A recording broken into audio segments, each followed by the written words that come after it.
got to make sure that you are building a cushion into your schedule, into your budget, and not finding yourself in a pickle at any point into the future. And so, and we've done that, we've experienced it, and it's not fun. I think the first inclination is be overly optimistic. We'll get it done in 3 months and we'll do it for half the price of what is even realistic. And that's where people really find themselves in big trouble.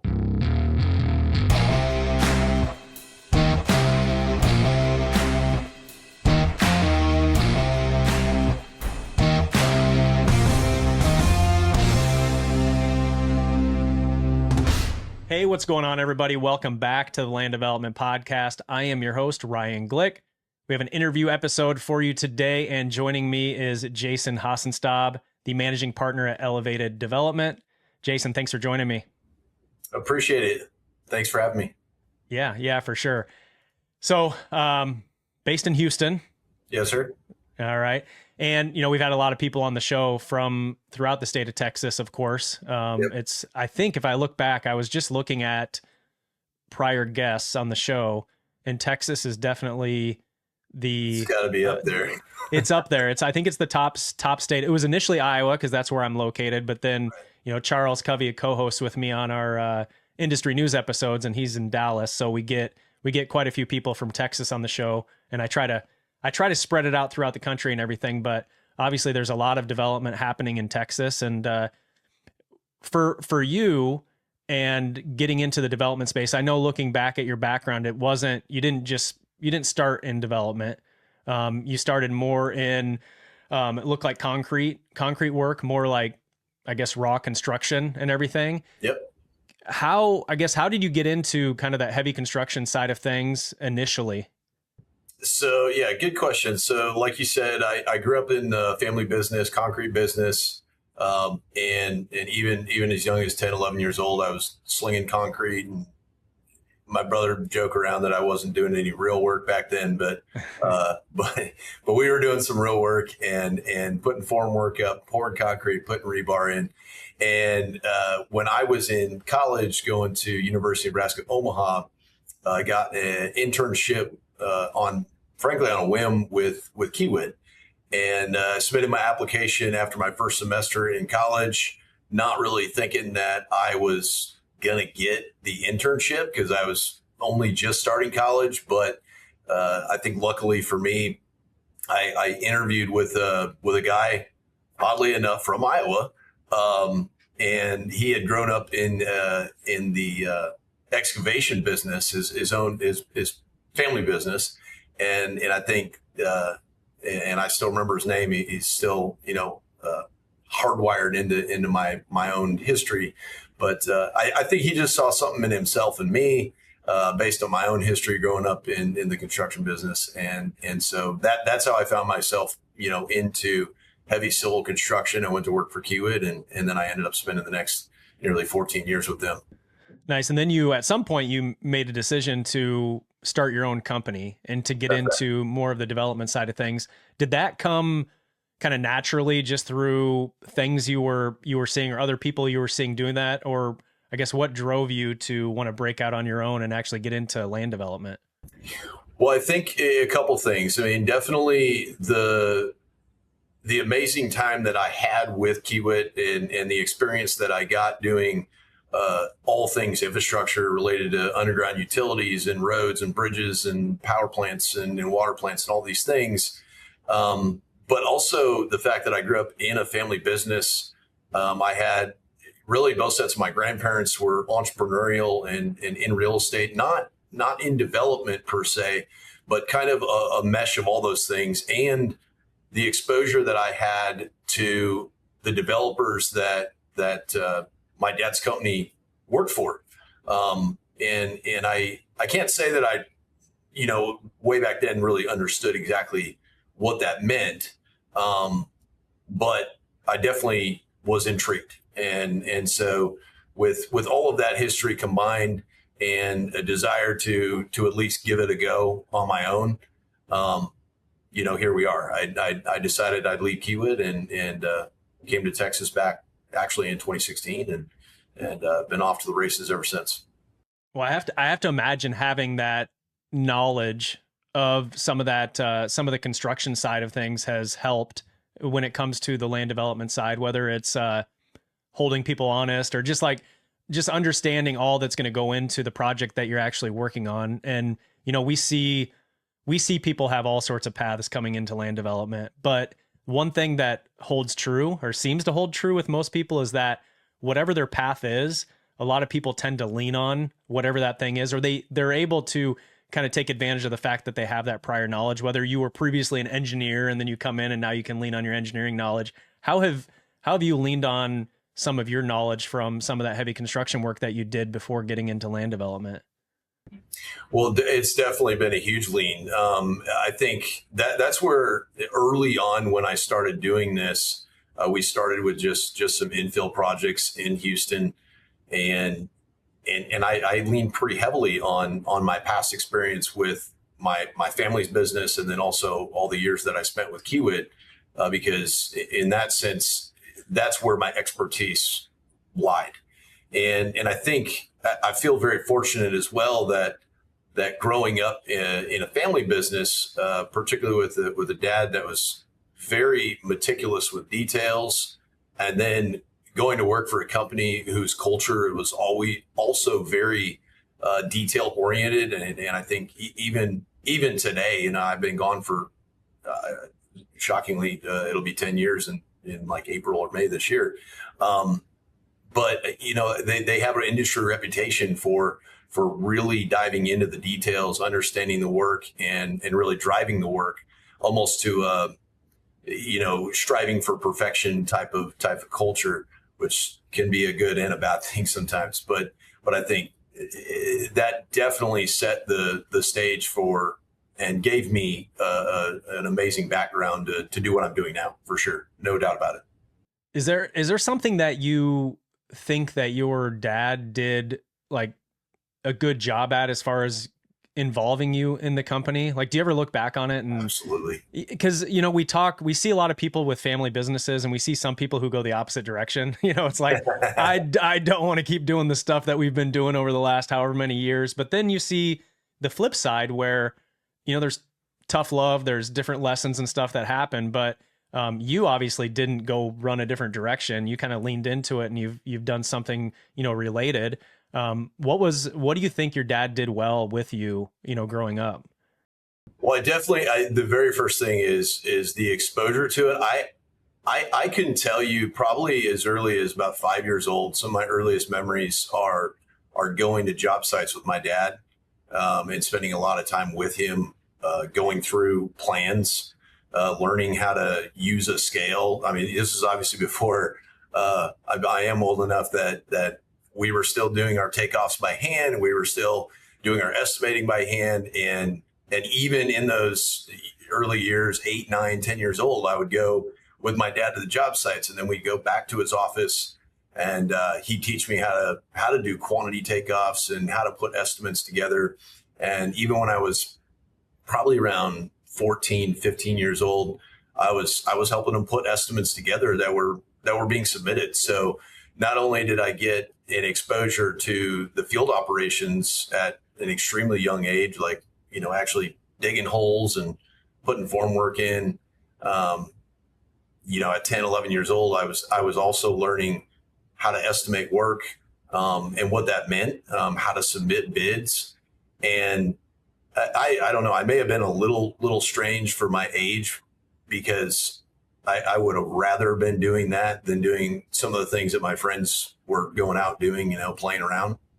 So, but I go back to probably the big thing is that attention to detail, is pretty uncanny. I mean, even to this day, I mean, my dad can pull up to a job site and not even get out of his truck, and he'll already spot 6 or 8 or 10 things that, just that smallest of details is off. Mm-hmm. And I don't even, that's one of those things I feel like you might even be born with, because, I don't know that I have that. I strive for it, but setting that tone, for detail is definitely something that he instilled in me.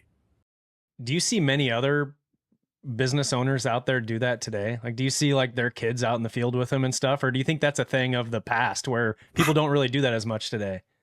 I mean, I don't like to say it in a way like, well, it's different times and we have the, Yeah, like different legalities that are associated true. with it. I think you can certainly still go to, even though, this is a very small percentage of the population, you can certainly go out to the farms, particularly family farms of today and still see, kids that are young out there doing things that might be argued as being adult, but I don't know that we'll see it quite as prevalent as when I was growing up. For that reason, I think I can tell you that I definitely intend to expose my kids, maybe not in the exact same way, because I'm not sure, that'll be accepted to some degree. But I think that was part of the time. I do. But I also think that it's crucial and getting guys like myself and kids into it is giving them that early exposure. So I'm definitely a fan of that. Getting that exposure and getting kids involved early is very important for engagement. This episode of the Land Development Podcast is brought to you by our friends at First Continental. For more than 30 years, First Continental is focused on one thing: lot development. Based in Houston and established in 1994, First Continental specializes in non-recourse lot acquisition and development financing. Their experienced team of management and loan servicing professionals has financed more than 1,350 residential communities and over 110,000 lots across the South, Southeast, and Mountain West. For builders and developers, First Continental is more than a lender. They're a steady partner, known for consistent support, trusted guidance, and deep industry know-how. With a singular focus and proven record supporting more than 200 of America's best builders and developers, they know how to help projects move from plan to reality. To learn more about First Continental and how they can support your next community, visit firstcontinental.com. All right, let's get back to the show. Well, let's shift into your company. So Elevated Development is a company that you started and you operate down in Houston. Can you share for people who are listening in who may not be from the area or from in Texas, that might not be familiar with your company, what type of projects do you guys work on? Yeah, so the main thing we started with back in 2018 going into 2019 is like I said, we were doing infill projects. So specifically what we were doing is acquiring infill lots and developing small townhome developments, real common product in the Houston market. So we did some 6-unit projects, 10 unit, 12 units. So that was kind of the mix of what we did in those first few years. Really the long-term goal was always to not only just do that, but also get into projects that more closely tied back to my time at Kiewit. Now, when I was at Kiewit, we didn't do any single family lot development, but more in regards to the building out of the infrastructure component, putting in underground utilities, putting in roads, putting in bridges, power, all those types of infrastructure related components. And so in about 2021 is when we started getting more into the development, particularly in single family lot development, single family home development, and in more of a subdivision basis. And again, we are still doing infill in a certain capacity. That's a pretty small part of what we're doing moving forward, but we are still doing it. We're still involved in it. And as we continued forward from 2021, we continue to do single family lot development as well as commercial pad sites and even office condos and small commercial projects as well. Okay. Do you remember what your first deal was that you worked on? And is there any lessons or anything that you can take away from that first deal compared to, sometimes when we look back on initial projects that we worked on versus what you're doing today, you look back on and you're like, man, why did I do this way or whatever? Are there any lessons learned you had on that first one?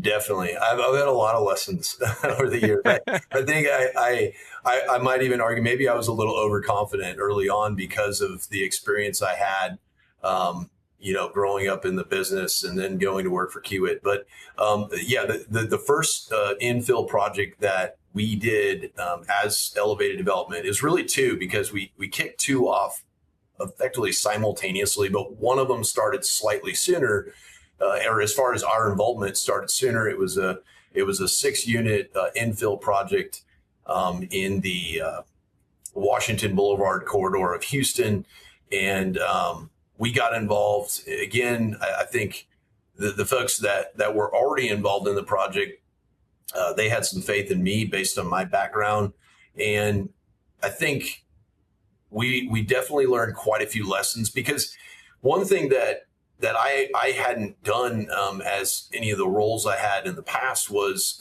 putting the financing together, working with the bank to get loans and things like that, and and I understood the financial side of the construction business, but in a nutshell, I wasn't familiar with those things. So that was stuff I had to learn.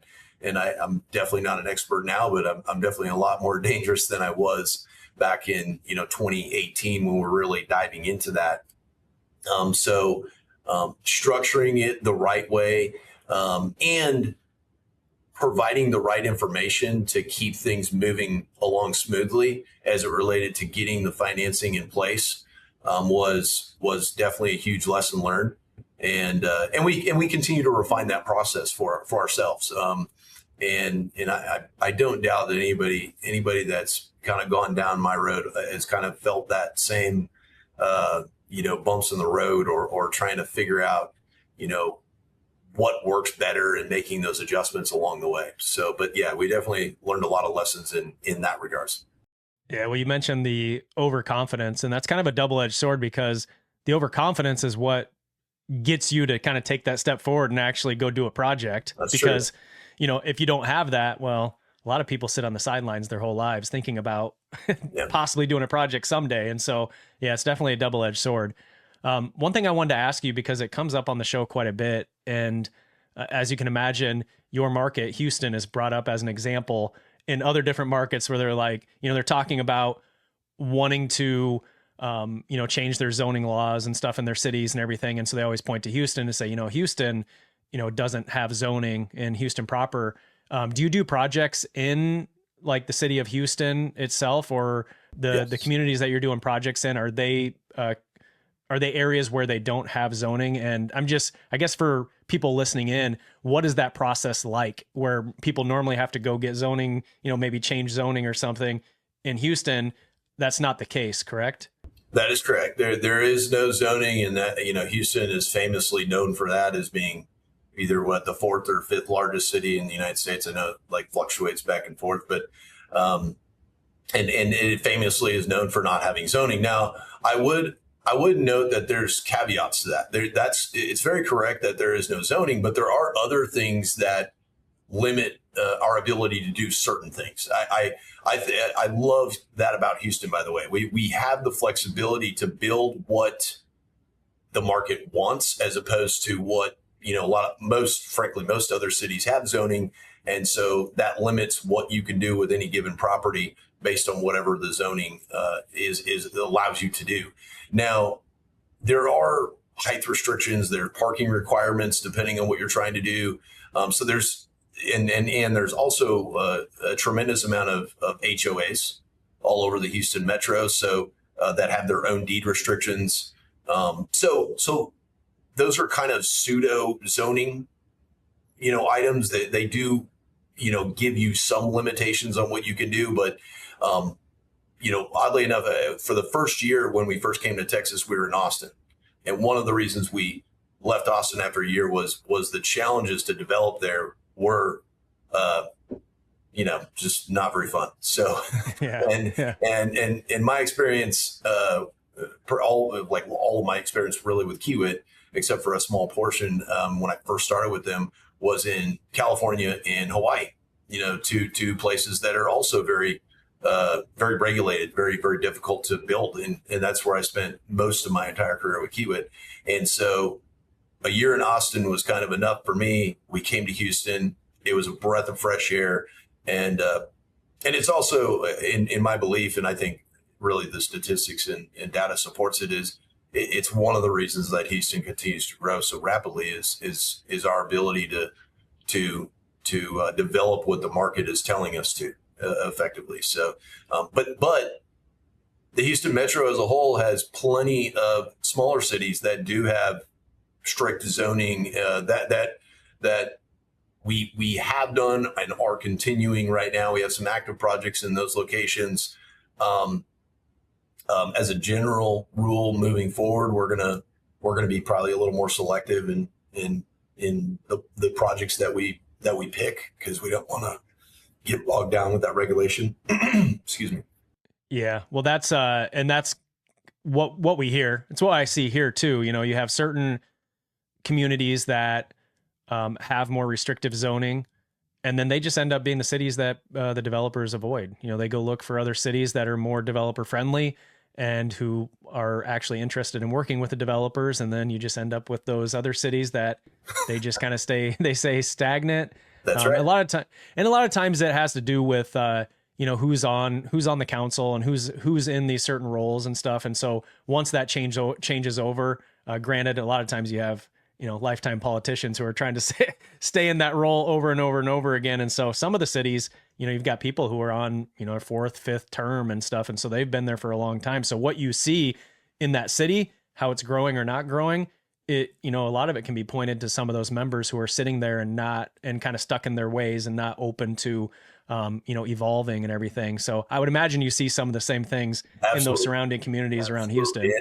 And a lot of the smaller communities, around the state of Texas, with the amount of growth that's been happening, it's increasingly become more challenging to do things in. And some of that I'm speaking from direct experience, and some of it I'm speaking to experiences of other colleagues that are doing developments in other parts of the either metro or the state, because we're in Dallas as well, we're in Waco, and of course we do things in Houston as well. So we talk with colleagues that are doing what we're doing, and yeah, I mean, at the end of the day, it's a pretty small world too. So we all get to know each other pretty well and talk to each other on a friendly basis. So yeah, one of the things I think is overlooked quite a bit in the development world is we talk a lot about developing land and doing projects and doing deals and everything, but at a little bit higher level than that is, for an operator like you have a business to run, right? So your business can include people, it can include multiple projects and a lot of different things that you're balancing. When you think about the business side of things versus the development side of things, what are some of those things that you would caution other people, whether it's construction people thinking about getting into development, but it's not just the development they're doing, they have to manage this business, right, that sits and is wrapped around it. What would you caution people about getting into business for themselves? I think and I know that this is going to be somewhat of a common answer, but I think I certainly would not discourage people from doing it. But what I would say is that find yourself a group, an individual, a mentor. I mean, work with folks that have been there. There's just so much truth to that. You gain a lot of that, and hopefully, I don't know if you're going to eliminate, mistakes or bumps in the road, but you'll certainly minimize them by doing that, and you'll find I think a path to success much quicker. It's not bad to experience some bumps, but it's certainly helpful to have some folks that are in your corner. Yeah. Did you start Elevated Development? Did you start that solo, or do you have a partner in the company? No, we when my wife and I came to Texas, we didn't have any connections here. So, we're from Nebraska, and then we had all the time in California and Hawaii, and knew plenty of people in all those places. But we didn't know anybody in Texas. And so we joined a local real estate investor group, And and we're still involved in that group, almost, going on 10 years later. And that's been great for us. We continue to meet people that have joined either more recently or over the years. So that's been good. And that's been kind of a launching pad to the creation of Elevated Development. So when we created Elevated Development, we created it with another couple that had also joined that group. And we've gone through some transition. Now we have a different set of partners also found through the same group. But they've all been fantastic to work with, and it's been a great experience. It really has. So that's how we did it. That's obviously another reason that I'm a huge proponent of mentor groups and coaching groups, because it helped us gain a foothold in a place that we had no affiliation or connection with. Yeah, I think one other thing too I was thinking of as you were talking, and just as us going through this, the land development community tends to be, and maybe not everybody, but it tends to be a group that as a whole likes to kind of operate behind the scenes. The builders are out there out front, but the developers kind of just operate behind the scenes. And, a lot of times their engineering group is going and doing the city council meetings and things like that. And so, you're obviously different with that, and you're doing a podcast right now with me. And I know I get developers on here, but it's pretty amazing how many developers don't want to get behind a camera and have a conversation about land development and everything. But, from coming into this, I saw that you had done some other podcasts and everything. And so this is something that you're doing. What, for the other developers out there, what value have you seen with actually getting behind the camera and behind the mic and having conversations like this? I think the main thing personally for me, and why I would certainly encourage other developers to do it, is that, and I think that most of them that hear this would agree, is that we're kind of the boogeyman in a lot of places that we go. And you just noted, like, a lot of the time we will have our engineers or our land planners or someone representing us particularly in those instances where there's zoning related things and what have you to be addressed. And so one of the reasons that I like to do these is to, we're just like everybody else, right? I'm a regular guy. I'm married. I have a couple of little girls. I think hopefully it softens it up for the folks that are not developers, and the ones that inherently think that developers are the big bad greedy monster in the back of the room. So, but we are. I mean, we're your neighbors, and a lot of you may not know that, but we're your neighbors. We live down the street from you. We shop at the same stores. We go to the same local festivals and support the community just the same. So, and we have a sincere, and really we invest with our time and our dollars to enhance the community. And so that'd be what I would say particularly to my developer colleagues and friends out there is hopefully by doing this, we get some folks that listen in and say, okay, well, you guys aren't what we think they are. They're just like us. We need to hear them out, not demonize them, because that, right, I can assure you that's happened in the last few years. So, yeah, well, for sure.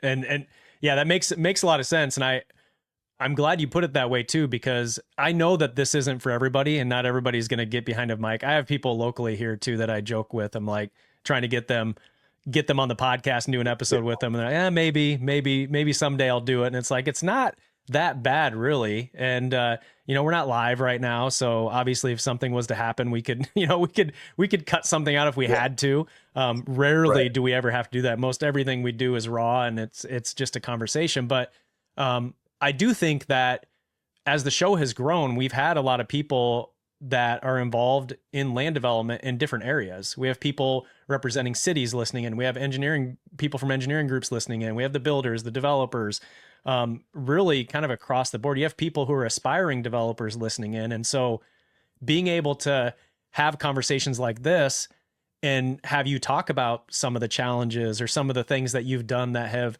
set your company in the right direction helps that next generation who's going to be coming up and doing development. And like we were talking about with, getting the kids kind of pointed in the right direction and stuff, I think that goes a long way in doing that. And so honestly, that's one of the big reasons why this podcast even exists, is to have these conversations with people related to the industry. So that way we can, try to improve it, try to share some knowledge and just help people who are interested in land development in general. Absolutely. No, I personally enjoyed listening to all the episodes and hearing the different, the city planners, like you said, and the different folks that you're getting on. It's a good mix, and it's good to hear from all of those different stakeholders, not, certainly not just developers, but it kind of runs the gamut. So it's been enjoyable. Well, I appreciate that. Enough about the show. We'll get back to some of your stuff. So I am, and this is a question I ask on pretty much every episode, is just around a favorite project. So you've done a number of projects over the years. Do you have one that stands out in your mind as being one of your favorites? And obviously I listen to all the episodes, so I know that question, and I already thought about it in advance. I think it's definitely one of our active projects that we're doing in McGregor, which is just outside of Waco. And it's a subdivision. We named it after my firstborn daughter. I got two daughters. So it's named after her. There's some streets inside of it that are named after the other three partners that I have on the project. So they've got in all girl names, either wives, daughters. So that's what we did. And it's gone fantastically well. The home builder that we're working with, Stylecraft, has been amazing to work with. And it's just, and it's not over yet, but it's just gone extremely well. And I'd love to have like 10 more of those. So, yeah. Is that when you look ahead to the future, is that kind of what you're looking at when you get past this project, or when you get close enough with this project to completion, you start thinking about that next one? It's this is kind of the model that you'd Absolutely. like to continue forward with. This is right, definitely in the wheelhouse. It's 107 lots, 60 by 120 lots. It's exactly what we're looking for, and like I said, we'd love to get 10 more of those. No question about it. Nice. Well, let's go ahead and switch into the lightning round here. So 5 questions for you related to your past and experience and everything. First one for you. What do you look for in partners, contractors, or investors that you would consider to be non-negotiable? I start with contractors, just because that's like the biggest part of my personal background. So on the contractor side, we've got to have contractors that are capable of using technology.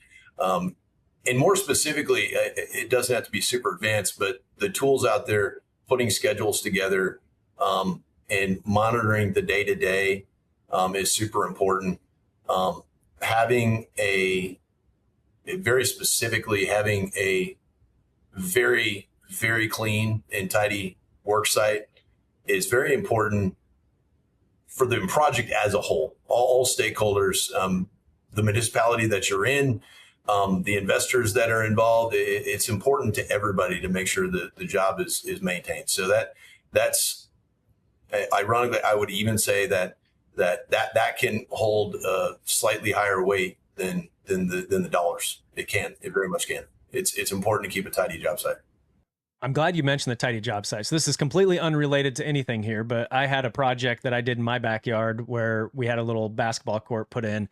And I will say that the contracting group that did some of the work back there, that was one of the things that drove me crazy, is all of just the wrappers or their drinks that they left behind and stuff like that. And it's such a simple thing to like pick up, but when you see it there, then I just found myself walking around the yard after basically every day picking up all the stuff, and it wore on me as the customer. So that one definitely, it hits home with me. We'll put it that way for sure. Absolutely. On the investor side, I would say, it's more of a faith thing than anything. They have to have trust in you and them.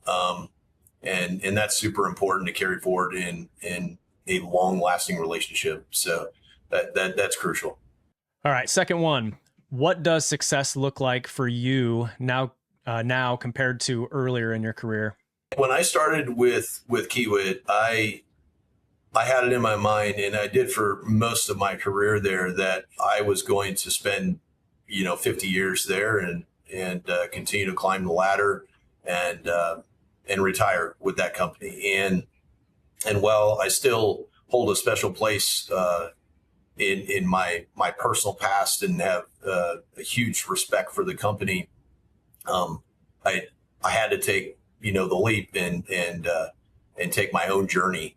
And so with that, my version of success changed dramatically. It went from being with a very large, very reputable, great company with a great culture to now building a company where I'm establishing the culture. And so the biggest piece of success for me will be the culture I'm able to create in the decades ahead in the company that I'm building. And honestly, I do a lot of things in a way to mimic what I learned at that company. And so that's what my version of success would look like, is creating a culture that closely mirrors, maybe with some tweaks here and there, but closely mirrors the culture that I came from and that I loved and respect and appreciate. All right, third one. This one you kind of alluded to a little bit earlier, but what's the biggest misconception about developers? Yeah, I mean that that we're all greedy and well, I guess that we're all rich too. Um, you know that's not necessarily the case, especially when we're getting started. I mean, uh, I guess back in 2018, right? We're talking about nearly 8 years ago. Where you're just getting a foot in the door, you're getting going, and so the odd thing about that is that it doesn't matter, how early, how far you've come. The word itself has a connotation to it, and and you got to build up to having a business that sustains itself. So, but either way, yeah, we're not demons. We're just like anybody else, and we're your neighbors too. Like we literally are. So that's definitely the biggest misconception that I think that's out there. No Yeah. question. And we've talked about it before on the show. It doesn't help that most villains in movies are real estate developers. So That's that true. plays in people's minds as That's well. true. We should change that up. That Um, reminds me of the Goonies, right? Because yeah, the yeah. 80s movie, right? Yep. I mean, yeah, the context was good, but yeah. Yes, yes, yes. All right, fourth one here. What's the worst assumption you see new developers make? I think, and this is not just developers, but just in general, I think it's good to be optimistic, but you have to be cautiously optimistic in the way that you underwrite your projects, and that's where the word contingency comes from. You got to make sure that you are building a cushion into your schedule, into your budget, and not finding yourself in a pickle at any point into the future. And so, and we've done that. We've experienced it, and it's not fun. You got to work through that, and you got to overcome it. And so, I think the first inclination is be overly optimistic. We'll get it done in 3 months, and we'll do it for half the price of what is even realistic. And that's where people really find themselves in big trouble. So be cautious in your underwriting as it relates to the dollars and the schedule. And again, that's where uh, uh, whether it's investor group or mentor group coaching, that's where that can be super beneficial. Is work with folks that like myself and my team. We've lived and breathed some tough spots, and so we can help prevent those scenarios from happening. All right, last one. What's one skill that every aspiring developer should develop? I think the main skill, I think, is the financial piece. I know my background is the construction part, and that's kind of how that was my launching pad. But the financial piece, and what I mean by that is just the lending side, raising capital for projects, things like that. Everything related to the finances is a very specialized skill set, and that's where I think the most learning can take place. I think on the construction side, there's plenty to learn there as well, but I think the main skill set is really understanding the finances, particularly how to properly underwrite a project to ensure that you're projecting things properly. Well, cool. What is the best way for everybody listening in to connect with you and learn more about your company? Absolutely. We got our website. It's elevateddevelopment.co. That's .co, not .com. Always had to clarify that. And you can also email me at jason@elevateddevelopment.co. I'm always happy to help people look at deals, analyze deals, and always looking for opportunities to partner with different teams, because everybody brings something to the table. No matter if you're the brand new guy or you've been around 20 or 30 years, or whatever background you come from. I'm from construction. If you have a finance background, I've encountered all of it. I mean, we've encountered folks from HR. There's obviously a lot of engineers that find their way into development and in real estate. But absolutely, yeah. Cool. Well, I'll throw that information on the show notes page. So for those of you listening in, if you look at the description for this episode, you'll see a link there to the show notes page, and on the show notes page will be the links there to the website and also to Jason's email address. Jason, really appreciate you hopping on here and sharing some time and some of your knowledge and everything. No, absolutely. Thank you so much. Yep, you bet. All right, guys, that is all for this episode. If you're not already subscribed, please click that button. We'd love to have you back for the next one. Otherwise, we will talk to you all next week.